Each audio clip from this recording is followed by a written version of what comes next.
بسم اللہ الرحمن الرحیم۔ السلام علیکم پیارے بچوں،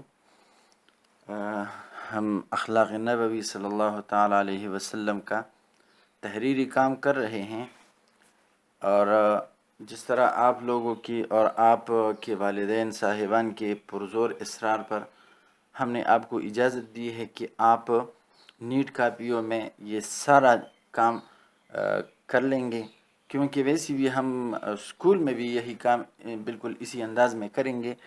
تو اگر ابھی سے یہ ریٹن کام آپ نیٹ کاپیوں میں کریں گے تو انشاءاللہ ہمارے پاس وقت زیادہ بچ جائے گا اور ہم اور زیادہ اچھی کارکردگی دکھا سکیں گے۔ تو آپ لوگوں نے یہ سارا کام نیٹ کاپیوں میں خوش خط لکھنا ہے۔ جہاں پر مارکر کی ضرورت ہوتی ہے وہاں پر بلیک اور بلو مارکر استعمال کرنا ہے، اور کٹ نب سے لکھنا ہے۔ یاد رہے، کٹ نب سے لکھنا ہے، کٹ نب کے بغیر اگر کچھ بھی لکھا ہوگا تو وہ قابل قبول نہیں ہوگا۔ اچھا جی، کل ہم الفاظ، جملے اور اس سے پہلے ہم نے 2 اقتباسات کی تشریحات اور سیاق و سباق وہ کروا چکے ہیں۔ آج ہم سوال نمبر 5 کریں گے۔ یہ 5 جو ہے تو یہ آپ کی کتاب میں اس سوال کا نمبر 5 ہے، تو اسی لحاظ سے ہم نے بھی 5 لکھ دیا ہے۔ اچھا جی، یہ گرامر کا سوال ہے، جملہ کی اجزاء لکھیں۔ یہ آپ کا سوال ہے کہ جملے کی اجزاء کے بارے میں۔ جملہ وہ مرکب ہے جس سے سننے والے کو پورا مطلب حاصل ہو۔ یہ جملہ، فقرہ، مرکب مفید اور مرکب تام، ان 4 کا ایک ہی مطلب ہے۔ جملہ، فقرہ، مرکب تام، مرکب مفید۔ اب یہ جملہ جو ہوتا ہے اس کی اجزاء کے بارے میں آج ہم پڑھیں گے۔ تو جملہ کی اجزاء کیا ہے؟ جملہ کے 2 بڑے اجزاء ہوتے ہیں جن میں ایک تعلق پایا جاتا ہے جو کلام کو پورا کر دیتا ہے اور سننے والے کو اس جملے میں کوئی کمی محسوس نہیں ہوتی۔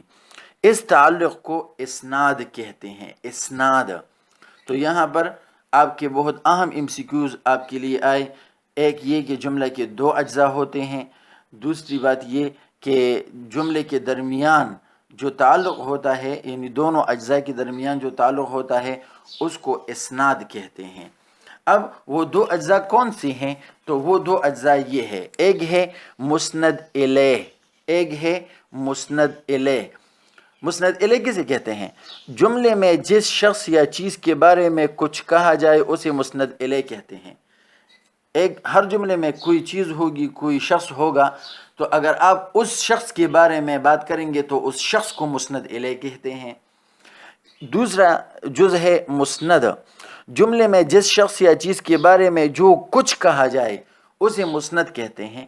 ایک شخص ہے، اس کے بارے میں جو بھی بات کی جائے تو وہ بات جو ہے وہ مسند کہلائے گی۔ مثلا اب یہ مثالوں کے ذریعے آپ کے ذہن میں بالکل کلیئر ہو جائے گا۔ وہ یہ کہ دیکھو، مثلا فواد نیک ہے، یہ ہمارے پاس ایک جملہ ہے فواد۔ اس میں فواد جو ہے یہ مسند الیہ ہے۔ کیونکہ اس کے بارے میں بات ہو رہی ہے، اور نیک ہے، وہ اس کے بارے میں جو بات ہو رہی ہے وہ یہ ہے کہ وہ نیک ہے، تو یہ نیک ہے، یہ ہمارے پاس مسند بنا۔ تو فواد مسند اور نیک ہے مسند الیہ۔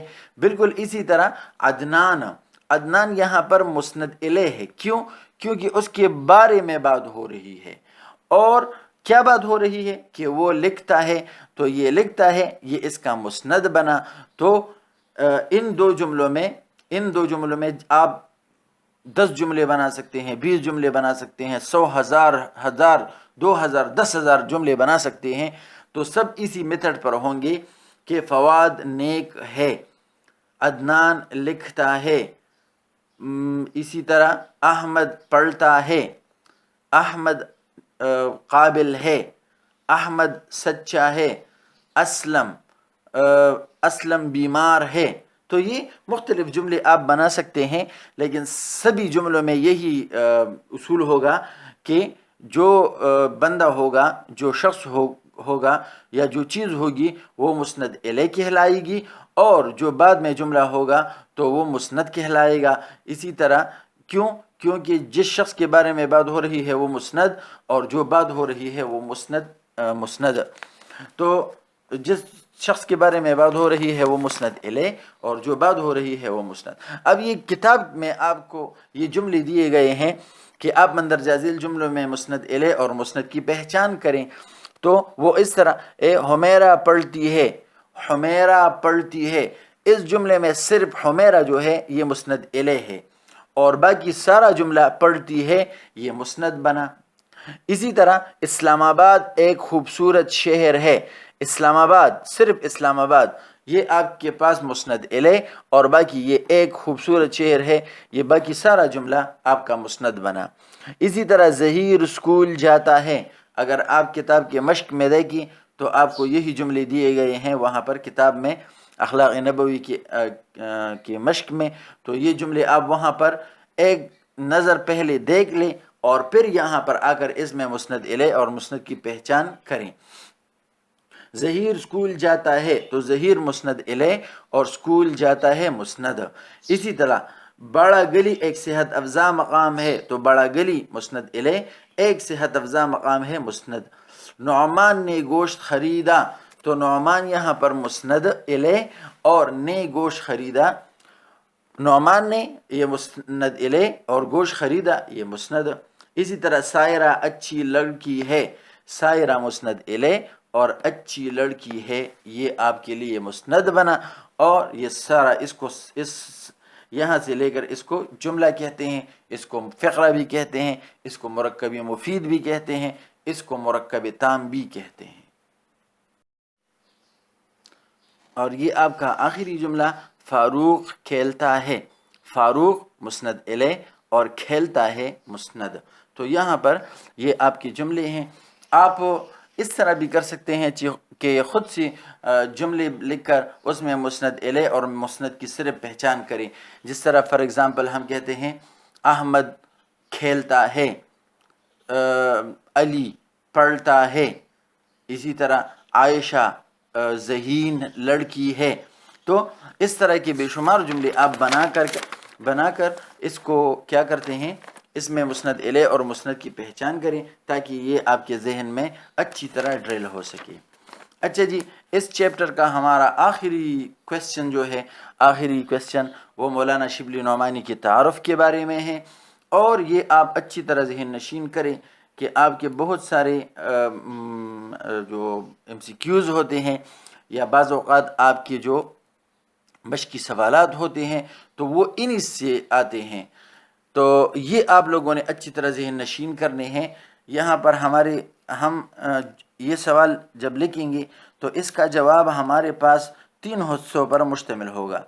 وہ اس طرح کہ سب سے پہلے ہم مولانا یا جو مصنف ہوتے ہیں ان کی تعارف کے بارے میں پڑھیں گے، اور اس کے بعد پھر اس کی علمی خدمات یا ان کا اسلوب وغیرہ، اور آخر میں ان کی تصانیف کے بارے میں۔ تو مولانا شبلی نعمانی کا مکمل تعارف لکھیں۔ مولانا شبلی نعمانی، یہ آپ نے بالکل اسی انداز میں لکھنا ہے جس طرح آپ دیکھ رہے ہیں۔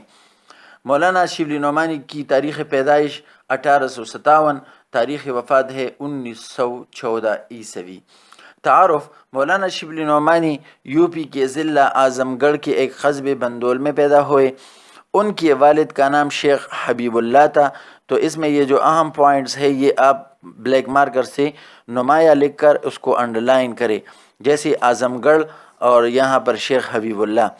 انہوں نے ابتدائی تعلیم اپنے قصبے میں پائی۔ منطق و فلسفہ، طبیعیات و ریاضی کی تعلیم غازی پور میں حاصل کی، فقہ کی تعلیم رامپور میں، اور علم حدیث کی تعلیم سہارنپور میں حاصل کی۔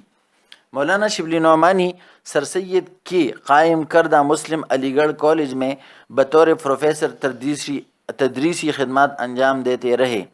سر سید کی وفات کے بعد آپ لکھنؤ چلے گئے۔ لکھنؤ کو آپ نے بلیک مارکر سے نمایاں لکھنا ہے۔ تو وہ پھر لکھنؤ چلے گئے اور وہیں کی ہو کر رہ گئے۔ اچھا جی، ان کو خطابات ملے ہیں، یہ کون سے ملے ہیں؟ ترکی حکومت نے انہیں تمغہ مجیدیہ دیا ہے، جبکہ انگریزی حکومت نے ان کو شمس العلماء کا خطاب عطا کیا ہے۔ اچھا جی، علمی و ادبی خدمات ان کی کیا ہے؟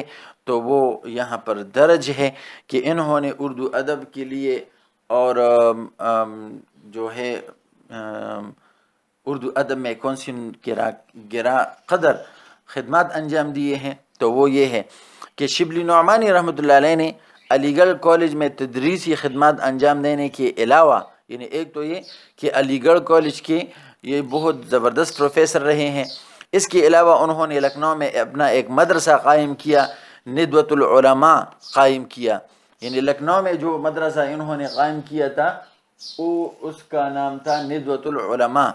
یہ جس طرح سید سلیمان ندوی رحمۃ اللہ علیہ، اس سے یہ ندوی ان کو اس لیے کہا جاتا ہے کہ وہ ندوۃ العلماء سے وہ فارغ تھے۔ اور اعظم گڑھ کے مقام پر جو ان کا اپنا ضلع ہے، اعظم گڑھ کے مقام پر دار المصنفین کے نام سے ایک اعلیٰ درجے کا علمی و تحقیقی ادارہ قائم کیا، یعنی ایسا ادارہ جس میں کچھ حضرات تو علم حاصل کرتے ہیں اور اس میں تحقیق ریسرچ کا کام ہو رہا ہے، یعنی نئی جو چیلنجز معاشرے میں آ رہے ہیں اور اردو زبان اور علم و ادب کہ میں جو ریسرچ ہو رہی ہے تو اس پر کام ہو رہا ہے۔ اور یہ ادارہ یہ جو ادارہ ہے دار المصنفین، یہ آج تک علم و ادب کی خدمت کر رہا ہے، یعنی آج بھی یہ قائم ہے اور علم و ادب کے ضمن میں اپنا نام کما رہا ہے۔ اچھا جی، نیکسٹ بات ہے اسلوب بیان، کہ جس طرح آپ لوگوں نے سبق میں پڑھا ہے کہ ان کا انداز کس طرح تھا، یعنی وہ کس انداز میں اپنا مضمون یا تاریخ یا جو بھی نثر پارہ ہوتا ہے وہ کس انداز میں لکھتے ہیں، تو یہاں پر اس کے بارے میں ہے۔ ان کا بیان عالمانہ ہے، ان کا بیان عالمانہ، لہجہ پرجوش، ان کا بیان عالمانہ ہے، یعنی عالموں کی طرح بالکل ان کے انداز سے پتہ چل رہا ہے کہ یہ بہت بڑا عالم ہے۔ لہجہ پرجوش، یعنی لہجے میں ایک جوش ولولہ پایا جاتا ہے، اور عبارت مختصر عبارت یہ کہ یہ ذہن میں آسانی سے بیٹھ جاتی ہے، تو یہ بھی ایک کمال ہے۔ ان کی تحریروں میں جوش بیان اپنی پوری آب و تاب کے ساتھ جلوہ گر ہوتا ہے، یعنی جب وہ بات کرتے ہیں تو اس میں بندے کو وہ ولولہ اور وہ جوش اور وہ شوق بالکل اچھی طرح دکھائی دیتا ہے۔ انہیں الفاظ کے برمحل استعمال پر پوری قدرت حاصل ہے، یعنی وہ ایسے الفاظ ایسے موقع پر ایسے زبردست نت نئے الفاظ استعمال کرتا ہے کہ وہ موتی چنتے اور پیروتے ہیں۔ جس طرح موتی ہوتے ہیں، موتی بڑی قیمتی پتھر ہوتے ہیں جن کی قیمت لاکھوں میں ہوتی ہے، تو جس طرح موتی چمکتے ہیں اور قیمتی ہوتے ہیں، تو اسی طرح ان کی الفاظ موتیوں کی طرح قیمتی ہوتے ہیں، یعنی وہ جو عبارت لکھتے ہیں تو وہ عبارت بہت زبردست دکھائی دیتی ہے، اور ان الفاظ کے انتخاب میں ان کو کمال حاصل ہے۔ یہی وجہ ہے کہ ان کی الفاظ موتیوں کی طرح چمکتے دمکتے اور قیمتی ہوتے ہیں۔ علمی مسائل کے بیان میں بھی ان کا انداز شگفتہ ہوتا ہے، یعنی یہ علمی مسائل اس طرح ہوتے ہیں کہ آسانی کے ساتھ یاد نہیں رہتے یا بندہ شوق کے ساتھ نہیں پڑھتا، کیونکہ وہ ذرا خشک ہوتے ہیں، تو اسی وجہ سے لیکن یہاں پر شبلی نعمانی رحمۃ اللہ علیہ کا انداز علمی مسائل بیان کرنے میں بھی اتنا شگفتہ، اتنا شائستہ ہے، اتنا پیارا ہے کہ لوگ اس میں بالکل کوئی کمی اور کوئی تھکاوٹ محسوس نہیں کرتے۔ ان کی عبارت سلیس ہے، سلیس آسان، رواں مین کہ اس میں کسی قسم کی پیچیدگی نہیں، اور بے ساختہ ہوتی ہے، بے ساختہ مین بناوٹ سے پاک، بالکل سادہ۔ اسلوب محققانہ، جبکہ فقروں میں شعر کی حکمت اور بیان کا جادو ہوتا ہے۔ ان کا اسلوب کیا ہے؟ اسلوب واحد ہے، اس کی جمع ہے اسالیب۔ اسلوب کے معنی ہے لکھنے کا انداز۔ انشاءاللہ آپ دیکھیں گے نا کہ ہر جتنی بھی مصنفین کے بارے میں ہم پڑھیں گے یا ان کا سبق ہم پڑھیں گے تو ایک مصنف کا انداز دوسرے سے مختلف ہوگا، تیسرے کا ان دونوں سے مختلف ہوگا، چوتھے کا ان تینوں سے مختلف ہوگا، تو اس کو کہتے ہیں اسلوب، اور اس کی جمع ہے اسالیب۔ تو اسلوب، ان کا اسلوب کیسا ہے؟ محققانہ ہے، یعنی پتہ چل رہا ہے کہ یہ بندہ ریسرچ والا ہے، اس بندے نے پوری تحقیق کی ہے۔ اسلوب محققانہ، جبکہ فقروں میں شعر کی حکمت، جس طرح شعر ہوتا ہے نا، شعر بہت مختصر ہوتا ہے لیکن اس میں ایک زبردست حکمت کی بات ہوتی ہے، اس میں ایک گہرائی کی بات ہوتی ہے۔ تو بالکل اسی طرح جو شبلی نعمانی رحمۃ اللہ علیہ ہیں، تو ان کی باتیں یعنی ان کی نثر شعر کی حکمت کی طرح پر اثر ہوتی ہے، اور بیان کا جادو ہوتا ہے، یعنی جادو کی لفظی معنی ہے اثر، یعنی ان کے بیان میں ایک اثر پایا جاتا ہے کہ وہ جو بات بھی کرتے ہیں تو اپنے قاری کے دل و دماغ پر اس کا اثر ہوتا ہے۔ اچھا جی، یہ ان کی اہم تصانیف ہے اور یہ آپ لوگوں نے اچھی طرح ذہن نشین کرنی ہے۔ سیرت النعمان سیرت نعمان یہ ہماری امام صاحب امام ابو حنیفہ رحمۃ اللہ علیہ کا اپنا نام ہے نعمان ابن ثابت، تو یہ ان کی سیرت کے بارے میں ہے۔ الفاروق عمر فاروق کے بارے میں۔ المامون، یہ مامون ہارون الرشید کا بادشاہ، ہارون الرشید ایک زبردست بادشاہ گزرے ہیں، ان کے بیٹے ہیں مامون الرشید، ان کے بارے میں ہے۔ سوانح مولانا روم بہت بڑی ہستی گزری ہے، ان کے بارے میں۔ غزالی رحمۃ اللہ، امام غزالی رحمۃ اللہ علیہ کے بارے میں لکھا ہے۔ شعر العجم، اس میں تاریخ لکھی ہے۔ اورنگزیب عالمگیر پر ایک نظر۔ اورنگزیب عالمگیر یہ مغل بادشاہوں کے سلسلے کا ایک زبردست بادشاہ ہے، جو اپنے دور کا بہت زبردست بادشاہ، بہت نیک بادشاہ، قرآن کے حافظ بادشاہ ہیں، شاہ جہان کے بیٹے ہیں، ان کے بارے میں لکھی ہے۔ سیرت النبی صلی اللہ علیہ وسلم، جس طرح ہم نے بار بار پڑھا ہے کہ سیرت النبی صلی اللہ علیہ وسلم یہ مولانا شبلی نعمانی کا اہم کارنامہ ہے، جس کی 2 جلدیں انہوں نے لکھی ہے، باقی 4 جلدیں ان کی وفات کے بعد سید سلیمان ندوی رحمۃ اللہ علیہ نے۔ موازہ انیس و دبیر، انیس و دبیر یہ بہت شاعر ہیں، ان کے بارے میں سفرنامہ روم اور مصر و شام، یہ 2 سفرنامے ہیں جو انہوں نے ان جگہوں کی سفر کر کے پھر لکھے ہیں۔